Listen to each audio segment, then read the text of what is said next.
se retrouve pour une nouvelle vidéo, une des premières de l'année. Officiellement, c'est la première que je filme, les autres étaient filmées à l'avance. Pour ce début d'année, je voulais faire quelques vidéos de statistiques, de coups de cœur, etc. Donc, pour aujourd'hui, ce sera la vidéo des coups de cœur 2021. Sachant que j'ai vraiment recommencé à lire à fond, de chez à fond, en 2021, fin 2020, début 2021, parce qu'avant, je lisais 1 ou 2 livres de temps en temps. Il y a eu beaucoup de coups de cœur, des 19, des 20, même des 21 sur 20, si ça existe. Ça n'existe pas, mais vous voyez ce que je veux dire. En conséquence, forcément, il y a eu beaucoup de coups de cœur, parce que je suis quelqu'un d'assez facile dans la lecture. Je sais que j'apprécie facilement un livre. Je crois que j'ai rarement mis une note en dessous de 15 ou 14 cette année. Donc c'est pour vous dire.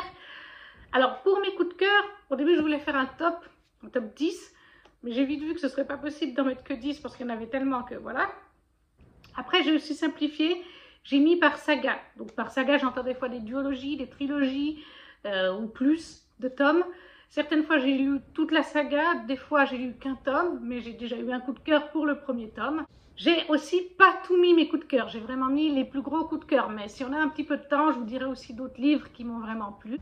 Alors, on va tout de suite commencer avec le premier qui est Serpentine Dove de Shelby Mayeri aux éditions de Saxus. J'ai vraiment adoré cette histoire.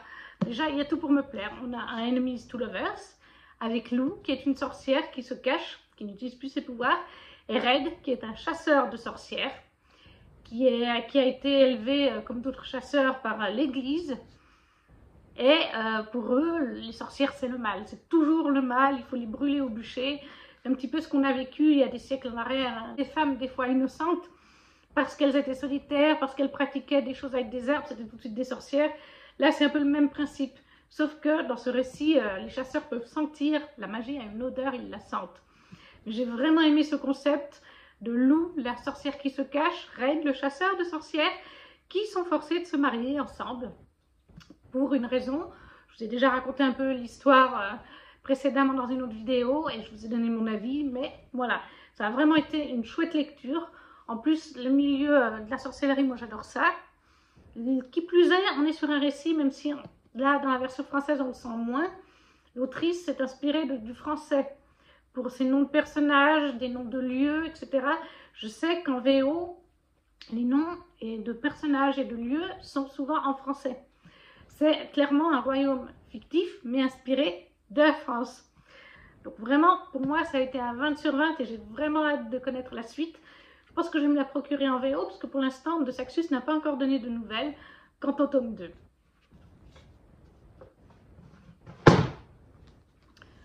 Ensuite, en second, j'ai mis Eleanor Andre de Brittany Ciccheri. Alors, tous les Brittany Ciccheri, j'en ai lu 3 cette année 2021. Celui-ci, Behind the Bars et Disgrace, je les ai tous les 3 adorés. Disgrace un tout petit peu moins, je n'ai pas mis à 20 sur 20, mais Eleanor Andre et Behind the Bars sont clairement 2 livres coup de cœur pour moi. Là, on est sur de la romance classique, il n'y a rien de surnaturel. Ce que j'ai apprécié avec Eleanor Andre, c'est la double temporalité. On commence quand ils sont adolescents. Gray vient en aide à Eleanor, qui a des soucis dans sa vie. Et on se retrouve quelques années plus tard avec Eleanor, qui est à ce moment-là nounou, qui postule, sans le savoir, dans la famille de Gray, qui a perdu sa femme et la mère de ses enfants une année à peu près avant. Donc forcément, moi je me suis sortie proche d'Eleanor parce que je suis nounou dans la vie. C'est aussi une grande fan d'Harry Potter, exactement, elle a une même réaction que j'avais quand j'avais son âge, quand elle était adolescente. C'est franchement, le style d'écriture de Brittany Ciccheri est accessible, ça se lit tout seul, même si c'est assez conséquent. Franchement, j'ai pas vu les pages se tourner. J'ai adoré cette histoire. Et j'ai aussi mis de Brittany Ciccheri, mais je ne l'ai plus là, je l'ai prêté à ma grand-mère. J'ai aussi mis Behind the Bars, je vous mettrai une petite photo par là. Dans Behind the Bars, on parle de Elliot, qui est un jeune homme de couleur. Là aussi, on est sur une double temporalité. On est quand ils sont adolescents, puis quelques années plus tard, quand ils sont adultes. Donc, on commence avec l'adolescence. Elliot est un jeune homme de couleur. Il est déjà un peu persécuté par ça avec le racisme. Et en plus, il bégaye. Donc, il est doublement persécuté. Donc, la thématique dans celui-là, c'est la persécution scolaire. Et on a en face Jasmine, dont sa mère rêve qu'elle soit une star de la danse, de la musique ou de l'actrice. Elle lui fait faire des cours d'étroit, c'est plus important que les études. Donc on est aussi sur la problématique de la mère qui vit son rêve par procuration de sa fille et qui impose des choses à sa fille qu'elle n'a pas forcément envie. J'ai vraiment aimé cette histoire, presque autant qu'Eleanor Grey. Je ne sais pas si c'est... Ouais, c'est ex aequo, ça a été 2 gros coups de cœur. Franchement, je peux que vous recommander Brittany C. Cherry. Ce que j'apprécie, c'est qu'il y a des thématiques parfois difficiles, il y a des moments où on pleure, mais à la fin, c'est toujours jusqu'à maintenant, c'est toujours un happy ending, et c'est ce que je recherche dans mes lectures, que ça se finisse bien. Ensuite, un autre coup de cœur de cette année, c'est Le Faiseur de rêves, la duologie du Faiseur de rêves de Laini Taylor, aux éditions Lumen. Voilà, c'est grâce à Kimi que j'ai découvert cette duologie, et je regrette vraiment pas. Vous avez vu comme il brille. On y suit, on est dans un royaume fantasy complètement inventé, et on y suit Laszlo, un jeune homme un peu rêveur, qui vit dans ses livres, et qui rêve d'une ville dont on a oublié le nom. Cette ville, on ne peut plus y aller depuis des années, et depuis des années, on ne sait plus comment elle s'appelle. C'est une ville sans nom. Il y a certainement de la magie là-dessous, il y en a. Et Laszlo va faire partie d'une équipe qui va aller dans cette ville, parce qu'en fait, un jour, soudainement, des personnes de cette ville apparaissent. Ils recherchent des scientifiques, des ingénieurs, des personnes pour venir dans leur ville résoudre un problème qui a été suite à ce qui s'est passé il y a quelques années quand le nom de la ville a été oublié par tout le monde. Donc Laszlo va faire partie du voyage, et là aussi on est sur un joli enemies to lovers, puisque Laszlo va rencontrer dans cette ville un personnage, une femme, Sarai, qui est très différente de lui. C'est vraiment un livre poétique. J'ai aimé la plume de Laini Taylor, je lui trouve vraiment quelque chose de poétique, et je sais que je ne suis pas la seule, parce qu'on l'a lu sur le Discord de Kimi en LC, on était plusieurs à trouver que c'était une plume poétique, le récit était poétique. Il y a toute une partie avec les rêves aussi, avec Laszlo et Sarai. C'est très joli, franchement j'ai adoré, je ne peux que vous la conseiller. J'ai aussi eu un incroyable coup de cœur sur la duologie de Morgan Le Graff, Lune ardente, aux éditions Plume Blanche. Ce livre est juste magnifique. Là, on y suit Siobhan, qui est la princesse des Sombres Lunes. Et les Sombres Lunes sont en guerre avec les Sangs de Soleil depuis des années, depuis des siècles même. Les Sangs de Soleil, eux, ont l'emblème du lion, ils vivent le jour, ils adulent le soleil. Les Sombres Lunes adulent la lune, ils vivent la nuit, ils vivent dans la glace, alors que les Sangs de Soleil, eux, vivent dans un désert, enfin tout proche du désert. Bref, tous les opposent, ils sont en guerre. Et Siobhan voit que son peuple est en mauvaise posture et qu'ils vont certainement perdre la guerre. Et elle veut arrêter tout ça, autant pour son peuple surtout, mais même pour le peuple adverse. Et elle décide de s'offrir en mariage au frère aîné des Sangs de Soleil. Donc elle va déménager chez eux, elle va se couper de sa famille, de son père, de son animal, c'est pas vraiment un animal, mais de son loup qui lui est connecté. Elle se coupe de tout le monde, elle est isolée chez les Sangs de Soleil en attendant de se marier avec le prince Callaghan Huxley. Et là aussi, nous sommes sur un Enemies to Lovers, un très beau Enemies to Lovers. Mais attention, c'est pas à mettre dans toutes les mains parce qu'il y a des trigger warnings dans le tome 1 comme dans le tome 2. Il y a des scènes de violence. Par respect pour ceux qui ne veulent pas du tout savoir, je ne vous le dirai pas, mais il y a plusieurs trigger warnings. Si vous voulez les connaître, vous pouvez me demander en privé, vous pouvez chercher sur internet, parce que c'est du récit vraiment adulte et il y a des choses qui peuvent parfois choquer certaines personnes sensibles et les faire arrêter leur lecture. Je sais que ça a été le cas de plusieurs personnes, qu'elles ont dû faire une pause pour récupérer suite à ce qu'elles ont lu. Mais vraiment, pour moi, ça a été une très très belle découverte. Et en plus, nous sommes sur une autrice française. Donc c'est encore mieux. Un autre énorme coup de cœur de cette année, dont j'ai tout lu la saga, même en VO, pour vous dire à quel point j'ai adoré, c'est Le Prince Cruel d'Holly Black chez Rajo. Alors là, on est dans un univers aussi complètement inventé, mais qui est connecté au nôtre. June, sa sœur jumelle, et leurs sœurs aînées ont été prises quand elles étaient petites filles par un faé du royaume des faés, car en fait il est le père naturel de la sœur aînée, Vivi. Il a, pour prendre les filles, il a tué la mère biologique des trois et le père des jumelles, parce qu'en fait leur mère était mariée à ce faé dans le royaume des faés, et elle s'est enfuie avec un mortel parce qu'elle ne supportait plus de vivre avec lui, parce que c'est un royaume de faé qui est cruel, hein. C'est pas des jolis faés, enfin ils sont beaux, hein, il y en a de très beaux, mais c'est pas tout joli, tout gentil, non. On est sur un royaume cruel, surtout avec les humains. La plupart des faés ne les aiment pas. Maddox est donc venu chercher sa fille aînée. Il s'est énervé, il a tué la mère, le beau-père, et il a décidé d'adopter les trois filles. Il les a ramenées au royaume des faés, et elles ont grandi ainsi avec les lois difficiles de ce royaume. Et elles sont, Jude et sa sœur jumelle, vont encore à l'école, où elles côtoient le prince cruel, qui est Cardan, le dernier fils du roi actuel des Faé, qui est un vrai, il est vraiment imbuvable. Dans le premier tome, pendant une bonne partie du livre, c'est vrai qu'il est cruel, c'est pas pour rien. Il a ses raisons, pourquoi il est comme ça. On le découvre petit à petit au fil des tomes. Il a des bonnes raisons d'être comme ça. Donc au début, on est en effet sur un enemies to lovers, encore une fois, avec moi il y en a beaucoup. Jude et Cardan ne peuvent pas se voir en peinture, mais au fil des pages, les choses ont évolué entre eux. Je ne veux pas trop en dire, encore une fois, mais on est sur du complot politique, on est sur une femme badass, encore une fois, je crois que c'est souvent le cas avec moi, et on a bien sûr l'histoire d'amour en fond, même un petit peu ex aequo avec la politique d'ailleurs. C'est une trilogie que je vous recommande vivement.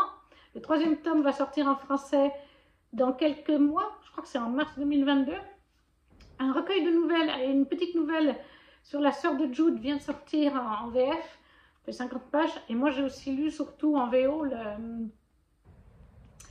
le recueil de nouvelles sur Cardan, qui nous apprend encore plus sur lui. D'ailleurs le livre est magnifique sur le recueil de nouvelles. Donc c'est vraiment tout cet univers que j'ai aimé, encore une fois, tous les tomes. Je crois que mon favori c'est même le tome 3 pour vous dire. Le prince cruel d'Holly Black.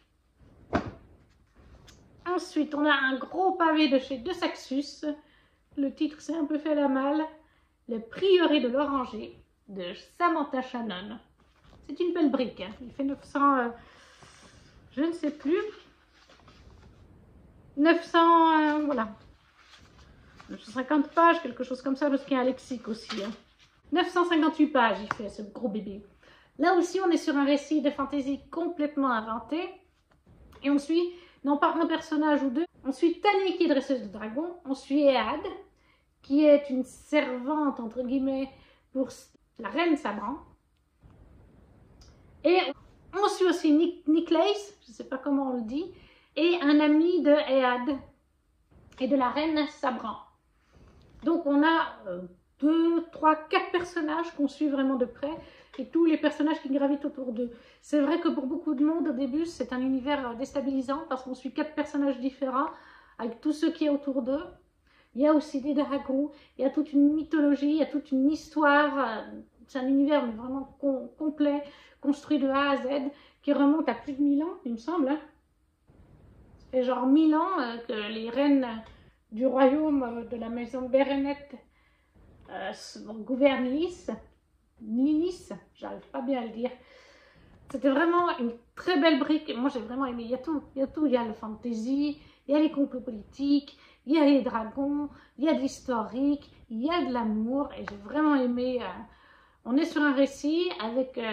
On a de la diversité en plus dans la couleur de peau des personnages et par les relations amoureuses. On a des relations FM, on a une relation MM et on a une relation FF. Et j'ai trouvé par exemple la relation FF super bien construite. C'était vraiment un petit bijou. Comment ça a été amené, ça reste très plausible. Bref, tout ce qu'il fallait pour me plaire, ça a forcément été un coup de cœur pour moi. Ensuite, nous avons Prince captif de C.S. Pacat chez Brajlon. Et là aussi, j'ai tout lu. C'est une trilogie. Ça, c'est l'intégrale chez Brajlon. Mais en VO, il y a encore un recueil de nouvelles qui n'a pas été traduit. Et je trouve ça très dommage parce que les recueils de nouvelles, il y en a plusieurs. Il y en a une qui se passe avant les livres, au tout début des tomes. Il y en a une qui se passe pendant, il y en a deux autres qui se passent après. Ça a vraiment été un univers que j'ai adoré de A à Z. Alors oui, il faut passer le premier tome. Là aussi, il y a des trigger warnings, il y a du viol, il y a de la pédophilie, il y a des relations sexuelles, il y a des relations entre hommes surtout, parce qu'on est sur un MM. Il y a beaucoup de trigger warnings et le premier tome, il faut s'accrocher parce qu'on y parle d'esclavagisme sexuel. Comme je vous dis, avec du viol, de la pédophilie, tout ce que vous voulez. Donc c'est vrai que pour certaines personnes, ça peut coincer. Mais il faut vraiment passer ce premier tome. Parce que l'histoire, à partir du deuxième tome, du troisième tome, et avec le recueil de nouvelles, on comprend pourquoi le premier tome, il y a ce qu'il y a dedans. Parce qu'en fait, plus on avance dans l'histoire, on suit en fait Damen. On est du point de vue de Damen, qui est le prince héritier du royaume d'Achelos. Et un jour, son frère aîné va faire un coup d'état, un frère bâtard qui plus est, à la mort de leur père. Il va faire enfermer Damen, il va le faire passer pour mort, et il va le vendre en tant qu'esclave sexuel au royaume de Verre. Plus précisément, il va le donner à Laurent de Verre. Et Laurent de Verre, s'il découvre que Damen est vraiment Damen d'Achelos, il n'hésitera pas à le tuer. Il doit absolument cacher qui il est véritablement, même si, quand son frère le vend, Castor, il dit bien au royaume de Verre, oh, vous pouvez dire à Laurent de l'appeler Damen. Il appréciera le cadeau. Parce que justement, Laurent déteste tellement Damen pour quelque chose qu'il a fait dans le passé, il y a quelques années plus tôt, que si en effet Laurent découvre que c'est Damianos, il le tuera. Donc Damen se fait discret dans le premier tome, mais plus le temps va passer, plus Laurent et lui, il va comprendre des choses vis-à-vis de Laurent, parce qu'il y a beaucoup d'intrigues politiques. C'est vraiment axé là-dessus, sur la guerre, sur les intrigues politiques, et du coup, ils vont finir quelque part par s'allier à la fin du tome 1 pour récupérer, pour aider Laurent à ne pas être tué, parce que voilà, il y a des gens qui veulent tuer Laurent aussi. Et au fil de l'histoire, voilà, ils vont s'allier. À quel moment Laurent découvre qui est Damen, ça je ne vous le dirai pas, mais le but, ça va être pour eux de récupérer leur royaume, parce que c'est ça finalement. Damianos, il a été dépouillé de son royaume par son bâtard de frère, qu'il avait passé pour un esclave, et Laurent, il y a des gens qui essayent de le tuer, alors qu'il est l'héritier du royaume de Verre. Il est simplement trop jeune, il ne peut pas encore monter sur le trône actuellement, parce qu'il faut qu'il ait un certain âge. Mais voilà, ça va être quelque part apprendre à se faire confiance, à faire une alliance entre deux ennemis, afin de contourner d'autres ennemis qui veulent vous tuer, tout simplement. Et moi, j'ai vraiment adoré. Comme je vous dis, il faut passer le premier tome, parce que quand on arrive sur le troisième tome, me semble-t-il, et sur les nouvelles, on se rend compte que Damen, les esclaves sexuels et tout ça, il n'en veut plus. Mais c'est parce qu'il le vit, et qu'on le vit, qu'on comprend le cheminement qu'il prend. Cheminement que Laurent a déjà, parce qu'on se rend compte assez vite que Laurent n'a pas d'esclave sexuel, il n'en a jamais eu, ses gardes le prennent pour un frigide, qui n'est pas intéressé par le sexe, etc. Bref, mais il y a des raisons pour chacun d'entre eux, et ça, voilà, tout ce qui se passe dans le premier tome, ça amène des subtilités sur les suites. Et pour moi, ça a été un énorme coup de cœur, j'ai vraiment adoré, j'ai dévoré les 3 tomes en quelques jours à peine. Ensuite, on arrive sur vraiment mes favoris, hein. Mais Damen et Laurent, c'est déjà le cas. Mais alors, Le sang et la cendre de Jennifer Larmentrout chez De Saxus, ce serait même pour moi un numéro 1. Je suis actuellement d'ailleurs, j'ai relu le tome 1 en VO, et là j'ai bientôt fini le tome 2 en VO, des éditions Fairyloot que j'ai. Regardez, l'édition de Saxus est très belle déjà. Donc là, on est aussi dans un royaume de fantasy complètement inventé, où on y suit Poppy, qui est une maiden, donc c'est une pucelle, l'élue des dieux, comme ils appellent ça dans son royaume.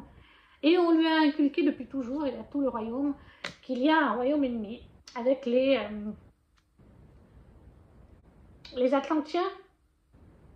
J'arrive pas à le dire juste, mais moi je disais les Atlantiens, avec le Seigneur des Ténèbres. Je trouve qu'en français ils l'ont mal traduit. Le Seigneur des Ténèbres, The Dark One en anglais, qui est Castel Danar. J'ai du mal à dire son nom de famille. Du coup, c'est un royaume ennemi. C'est ce royaume qui a créé les méchantes créatures qui sont les Craven, on dit en anglais. Je ne sais plus comment on dit en français. C'est des créatures assoiffées de sang, C'est des êtres humains à la base qui sont changés en Craven. Quand les Atlantiens se nourrissent d'eux, ils sont changés en ces créatures. C'est une sorte de loup-garou mi-vampire, un mélange des deux. Ça n'a plus d'âme, ça n'a plus de pensée cohérente. Bref, c'est des bêtes assoiffées de sang. Et Poppy doit faire l'ascension en tant qu'élue, mais elle ne fait pas une ascension comme les autres nobles de la cour. Elle sait que son ascension va être différente, mais elle ne sait pas en quoi. Elle a vécu depuis son enfance voilée. Elle ne peut parler à pas grand monde, 2-3 personnes seulement. 2-3 personnes ont le droit de la voir sans le voile. Elle n'a pas le droit d'être touchée, elle n'a pas le droit de lire énormément de livres. Elle n'a pas le droit de se balader n'importe où. Bref, elle est dans une cage dorée. Et Poppy commence à se poser des questions au début de ce récit. Et elle va faire une rencontre quand elle sort en douce, parce que Poppy est une héroïne badass. On découvre très vite que Poppy s'entraîne pour se battre, pour ne plus être démunie comme elle l'a été quand elle était petite fille, quand ses parents ont été tués. Et elle fait des fois des petites sorties avec sa servante Twaney, en douce, ou même des fois toute seule. Et ce soir-là, elle décide d'aller dans une espèce de bar où on joue au poker, ce genre de jeu. Il n'y a pas que ça. Il y a des filles de joie, il y a des chambres à l'étage, on peut s'envoyer en l'air. Vous imaginez bien, Poppy, la pucelle, elle n'a rien vécu de tout ça, mais elle est intriguée. Et elle va se retrouver dans une chambre par mégarde. Et dans cette chambre, il y a un homme, et c'est pas n'importe qui. Et comme elle est déguisée, qu'elle a un masque pour pas qu'on la reconnaisse, avec une cape qu'elle a empruntée à une servante en douce, ce garde, parce que c'est un garde du château, va croire que c'est la servante, il va commencer à l'embrasser et tout, elle va se laisser faire quand même parce qu'elle est intriguée. Il va très vite se rendre compte que c'est pas la femme qu'il a l'habitude de voir qui porte cette cape, mais elle lui dit pas qui elle est. Elle le laisse faire, et en fait, ce garde, c'est pas n'importe qui, comme j'ai dit, c'est un garde du château. Il s'agit de Hawk. C'est un nouveau garde qui est arrivé il y a quelques semaines, que Poppy a déjà remarqué, comme toutes les petites femmes du château, parce qu'il est terriblement beau et qu'elle aime bien aller le regarder s'entraîner. Il va se passer plusieurs événements et Hawk va soudainement lui être attribué comme garde personnel. Et en plus, ces gardes personnels, ils ont le droit de voir Poppy sans le voile. Ils doivent parler avec elle. Et comme par hasard, certes, elle avait le masque quand elle l'a embrassé, mais elle a parlé avec. Et vous imaginez bien qu'elle va redouter le moment où Hawk va la reconnaître. Qu'est-ce qu'il va faire? Est-ce qu'il va la dénoncer ou pas? Ça, je ne vous dirai pas. Tout ce que je vous dirai, c'est qu'on est sur un... Est-ce qu'on peut vraiment appeler ça un enemies to lovers? Dans certains sens, oui, mais dans un autre, non. J'ai vraiment adoré ce premier tome, et le deuxième tome, je l'adore tout autant. C'est franchement un livre que je vous recommande. Par contre, je recommande d'attendre que De Saxus sorte le deuxième, ou que ce soit tout près de sortir. C'est d'ailleurs pour ça, ma maman a très envie de le lire, parce qu'en plus, c'est un récit adulte. Vous avez des vampires, vous avez des loups-garous, vous avez plein de choses, mais... et il y a même du sexe, d'où le récit mature. Mais je ne le donne pas pour l'instant à ma maman, parce que la fin, il y a une putain de fin, donc je ne vous dis pas, on reste sur les fesses et on a envie de voir la suite. Donc moi, j'ai la chance de lire en VO, donc j'ai tout de suite acheté la suite. Là, je sais que j'arrive bientôt à la fin du 2. Je redoute parce qu'on m'a dit à la fin du 3, c'est aussi une pute de fin qui donne envie d'avoir la suite. Et la suite, pour l'instant, ne sort qu'au mois de mars en VO. Donc je vais lire le 3e tome très doucement, mais énorme coup de cœur. Ça a été recommandé par Soli et je la comprends parce que c'est du niveau d'Acotar pour moi. En parlant d'Acotar, on y arrive. Nouvelle saga coup de cœur pour cette année 2021 que je ne connaissais pas. La saga Un palais d'épines et de roses ou Acotar en VO. Là, à nouveau, c'est pour tout l'univers. Hein. C'est pas juste pour le premier tome, parce que le premier tome est celui que j'apprécie le moins. C'est vraiment pour les 4 tomes et 5 livres, puisqu'il y a même une nouvelle entre le tome 3 et 4. On y suit, encore une fois, on est dans un royaume de Fae complètement inventé, et on y suit Faera, en tout cas pour les 3 premiers tomes. Faera est une jeune humaine qui vit avec son papa et ses 2 sœurs. C'est la dernière des 3 sœurs. Ils sont très pauvres, ils ont tout perdu. On est sur une réécriture de La Belle et la Bête. Pour le premier tome, ça s'arrête sur le premier tome. Mais on est sur une réécriture de La Belle et la Bête. Ils ont tout perdu. Et Faera est celle qui nourrit la famille en allant chasser. La peau sert à être vendue pour faire des sous et la viande à être mangée. On est en hiver, il y a très peu de nourriture. Faera monte plus haut que d'habitude, à quelques kilomètres du mur qui sépare le royaume des humains du royaume des Fae. Et elle va trouver une biche mais elle va aussi trouver un loup. Sauf que ce n'est pas un loup normal, c'est un faillet transformé en loup, et elle va malgré tout le tuer. Et quelques jours plus tard, même pas, hein, je crois que c'est 48 heures après, une bête va surgir en lui disant: vous avez tué un faillet, une vie pour une vie, qui a tué le faillet? Feyre va se dénoncer: une vie pour une vie, vous venez avec moi. Alors au début, elle va croire qu'elle va être tuée, mais en fait pas du tout. C'est soi-disant dans le traité, les faillets sont en droit de demander la vie humaine si un faillet est tué. Donc il va la prendre chez lui, mais il ne va pas l'enfermer ni quoi que ce soit. Elle est libre de faire ce qu'elle veut, entre guillemets. C'est juste qu'elle doit rester dans ce royaume pour toute sa vie. Alors au début, Feyre, elle ne va pas vouloir rester malgré tout parce que c'est elle qui nourrit sa famille. Et voilà, au fil des discussions avec Tamlin, le faillet qui l'a prise, il va lui expliquer qu'il a mis sa famille à l'abri du besoin, qu'elle n'a plus à se soucier, comme elle le faisait, de leur vie, quoi, qu'elle peut savourer maintenant la sienne. Et au fil du récit, elle va commencer à savourer en effet sa vie. Mais tout n'est pas simple et il y a forcément un grand méchant ou une grande méchante en l'occurrence. Après, le premier tome, c'est une réécriture de La Belle et la Bête, mais il y a plein d'autres choses. Et vraiment, Sarah J. Maas a une plume exquise et elle vous retourne dans tous les sens. Vous avez des personnages que vous appréciez dans le premier tome et d'autres que vous n'appréciez pas, ou très peu. Dès le tome 2, elle vous inverse ça. Les personnages que vous appréciez, vous les aimez plus, et vous aimez les personnages que vous appréciez plus, que vous appréciez pas dans le premier tome. Et c'est pareil dans le tome 4. Il y avait une personne que je n'aimais pas, je ne vais pas le casser, c'est Nesta. Je ne l'aimais pas beaucoup, vraiment, je trouvais qu'elle était un but et tout ce qu'on veut. Et dans le tome 4 qu'elle a sorti en 2021, elle vous a retourné ça, et maintenant j'adore Nesta autant que Feyre. Donc elle est très douée avec ça, Sarah J. Maas. Ensuite, on arrive tout en haut du classement. Ex aequo, j'ai Rose éternelle, et parce que j'ai eu la chance de l'avoir dans une box, Murmure de l'océan, d'Ophélie Duchemin, les deux. C'est pas vraiment des suites, mais l'un se passe après l'autre. On peut les lire séparément, mais c'est quand même mieux de lire Rose éternelle en premier, parce qu'il y a des événements qui se passent dans Rose éternelle qu'on reparle dans Murmure de l'océan. Donc c'est pas une saga, mais ça l'est quand même. Vous voyez ce que je veux dire? C'est quand même mieux de commencer par Rose éternelle, même si vous pouvez ne lire que Murmure de l'océan. Nous sommes sur des réécritures de La Belle et la Bête, encore une fois, et ici de La Petite Sirène. Et c'était juste magistral. Pour commencer avec La Belle et la Bête, on y suit Méliane qui vit avec son père, sa sœur et son frère. Ils sont marchands, oui, le papa possède des navires. Et dans ce royaume, le prince et le roi, ça fait des années qu'on ne les voit plus.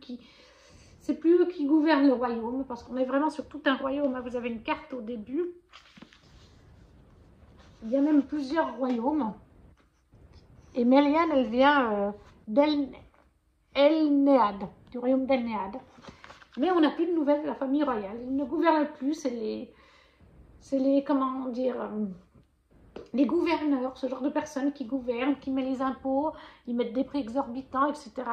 Et Méliane va découvrir des choses dans son village et elle va se retrouver en danger. Et elle va décider d'aller jusqu'au château pour expliquer au roi et à la reine et au prince la situation actuelle dans le royaume et que ça ne va plus, qu'il faut faire quelque chose. Sauf que quand elle va arriver là-bas, elle va découvrir que c'est pas du tout comme elle l'imaginait. On est sur une réécriture de La Belle et la Bête, comme vous l'avez compris. Et donc nous avons Adriane qui est une bête. Le récit est vraiment profond. On est à la fois sur une inspiration très claire du Disney. Certains personnages sont inspirés de Lumière, de Big Ben, on le sent. Certaines scènes aussi, mais on est à la fois inspiré du film qui a été fait en France, là, il y a 3-4 ans. Je ne sais plus comment il s'appelait. On a aussi cette inspiration-là. On a aussi une inspiration du conte originel. Et on a la propre imagination d'Ophélie Duchemin qui a créé, comme je vous ai montré, tout un univers, plusieurs royaumes qui sont connectés les uns aux autres, avec des personnages qui ont des caractères qui leur sont propres. Donc c'était vraiment une magnifique réécriture, la meilleure pour moi. Et dans la même trempe, on a donc la suite qui sortira cet été 2022 chez Plume Blanche. Je l'ai eu dans un pack. On est cette fois sur la réécriture de La Petite Sirène avec Aileen et le prince Eric. Alors oui, elle a gardé Eric, mais même s'il a gardé le physique et une partie de son caractère et de son prénom, Eric est à la fois très différent du dessin animé de Disney. Tout comme Aileen a sa propre histoire. J'ai à nouveau, encore une fois, adoré La plume d'Ophélie Duchemin. C'était une très belle histoire poétique, encore une fois. Et en plus, dans ce récit, cette fois, Ophélie Duchemin nous a mis de la représentation LGBT. Je ne veux pas en dire plus, mais elle en a mis. Donc j'ai trouvé ça vraiment topissime. Il y a aussi d'autres aspects qu'elle a mis, la violence, etc. Le deuil. Je ne veux pas en dire plus, mais il y a plusieurs représentations. De toute façon, dans les deux, il y a des représentations, il y a des... Enfin, vraiment, c'est des petits bijoux, ces livres. C'est très bien écrit, les pages se tournent toutes seules. Les livres sont magnifiques, regardez. Pour Rose éternelle, la mise en page, des belles petites roses. Et pour Murmure de l'océan,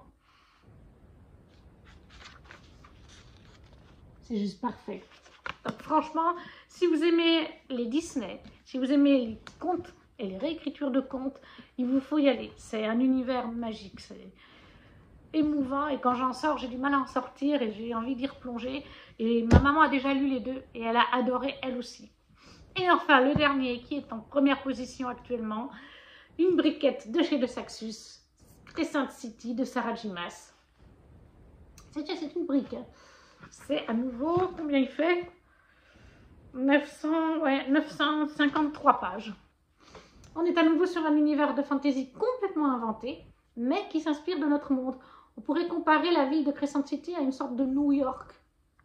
New York, Tokyo, mais avec de la diversité, c'est-à-dire que vous avez des anges, des archanges, des anges déçus, des humains, des faées, des sirènes, des sliffs, qu'est-ce que vous avez d'autre? Des chimères, c'est une chimère, Strix, oh, je ne sais plus. Bref, vous avez un nombre incalculable, des sorcières aussi, vous avez un nombre incroyable de peuples. Et c'est vrai que ça peut perturber dans les premiers chapitres, beaucoup de monde le dit, il y a beaucoup de personnages et beaucoup de peuples. Ah, j'ai oublié les métamorphes avec des métamorphes qui sont loups-garous en plus. On y suit Bryce, qui vit avec sa meilleure amie Danica. Danica qui est une métamorphe loup-garou, en quelque sorte, une métamorphe loup, oui, loup. Elles vivent ensemble, elles sont très fusionnelles. Elles ont aussi deux autres amies dans ce groupe. Et Danica est une chef de meute de loups dans leur secteur de la ville. Et malheureusement, c'est dit dès les premiers chapitres, je ne vais rien vous cacher, c'est même marqué derrière, me semble-t-il, Bryce va perdre Danica et toute la meute de Danica, qui étaient des amis de Bryce, dans un meurtre incroyablement sanguinaire. Il va se passer 2 ans. Il va se passer 2 ans avant qu'il y ait à nouveau un meurtre pareil à celui-là qui se produise 2 fois en quelques jours, 2 fois avec des gens qui ont été en contact avec Bryce, ou pas loin d'elle, et notre archange, comment s'appelle-t-il? Miché en français. Alors pourquoi Miché alors qu'en anglais c'est Mika?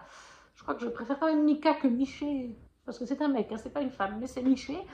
L'archange Miché veut que Bryce se joigne à l'enquête de police qui est faite par les anges déçus, enfin la légion qu'il dirige, une des légions. Donc elle va devoir s'allier avec Hunt Altar, qui est un ange déchu. Pourquoi est-ce qu'il est ange déchu? Je vous laisse découvrir. Au début, ils ne peuvent pas trop se voir en peinture. Il la prend pour une fille sans cervelle qui aime danser, boire, s'envoyer en l'air avec tout ce qui bouge. Elle le prend pour ce qu'il est, l'Umbra Mortis, l'ombre de la mort. C'est-à-dire que Miché l'envoie faire son sale boulot en tuant les gens que Miché veut voir disparaître. Mais ils vont apprendre à se connaître, se rapprocher. Leur histoire, elle est belle aussi. Comme je dis, ce récit, c'est une histoire d'amour. Une histoire d'amour familiale entre Bryce et sa famille. Je ne veux pas trop en dire, à vous de découvrir, qui est très belle. Amour entre Bryce et Hunt, parce qu'ils ont des sentiments qui se développent. J'espère qu'ils sont des âmes sœurs. Je pense qu'ils le sont, vu le développement. Ça me fait penser à certains autres récits de Sarah J. Maas. Après, je peux me tromper, hein, parce qu'il y aura au moins 4 tomes et qu'on n'en est qu'au premier, et qu'elle essaie de nous retourner la tête, mais je serais déçue. Et histoire d'amour avec une meilleure amie, parce que le lien d'amour entre Bryce et Danica est beau, il est magnifique et il traverse tout. Voilà, j'en dirai pas plus. Mais j'ai vraiment adoré la diversité des personnages aussi, des races présentes, et j'attends le tome 2 avec impatience. Là, je vais relire le tome 1 en anglais, courant janvier, avec Amélie, juste avant la sortie du tome 2 en VO, courant février. Et voilà, on a fait le tour de mon top 2021. Il y en a beaucoup. Alors, il y a d'autres livres qui m'ont plu, que j'ai mis 20 ou 19, mais ce n'est pas des coups de cœur astronomiques. Il y a par exemple le premier tome de Daevabad, La Cité de laiton, que j'ai adoré. Je viens de m'acheter le deuxième, donc je vais bientôt me replonger dedans. J'ai aussi beaucoup aimé le premier tome de Snow Crystal de Sarah Morgan. Je suis actuellement dans le tome 2 d'ailleurs, et j'aime tout autant. J'ai adoré tous les Bridgerton, vraiment. Après, il y en a un ou deux que j'ai moins aimé que les autres, mais j'ai adoré cette saga. Et j'ai aussi beaucoup aimé Kelena, même si pour le premier tome, il m'avait moins plu que tout ce que Sarah J. Maas fait. Mais plus les tomes passent, le 1, le 2, le 3, j'en suis au 3e. J'ai lu les 3 premiers tomes. Et là, j'ai recommencé en VO, comme je me suis payé le coffret. Et on a commencé avec Amélie à lire toutes les deux le coffret en VO. On a commencé avec le 0.5 cette fois, puisque nous, on a déjà lu les 3 premiers tomes. On peut lire le 0.5 dans ce cas-là. Il est déconseillé de lire le 0.5 si on n'a pas lu le premier, voire même le deuxième. Parce qu'on y apprend des choses, ça nous gâche l'effet de surprise dans le tome 1 et 2 si on lit le 0.5 avant. Mais oui, donc il y a aussi Keleana. Voilà, c'est pour vous citer quelques noms, mais il y en a plein d'autres. J'ai aussi beaucoup aimé Les Carnets de Cerises, le premier tome. Voilà, il y a beaucoup de livres que j'ai appréciés, comme vous pouvez le voir. J'espère que cette vidéo vous a plu. N'hésitez pas à commenter en me disant si certaines de ces lectures vous les avez lues, si ça a été des coups de cœur aussi pour vous, si elles sont dans votre wishlist aussi, ou dans votre pile, ou vos coups de cœur à vous de 2021. Moi, j'aime bien savoir quel coup de cœur vous avez eu. N'hésitez pas non plus à liker la vidéo, à vous abonner et à la partager. Ça aide toujours les petits contenus et on se retrouve très vite. Ciao, ciao!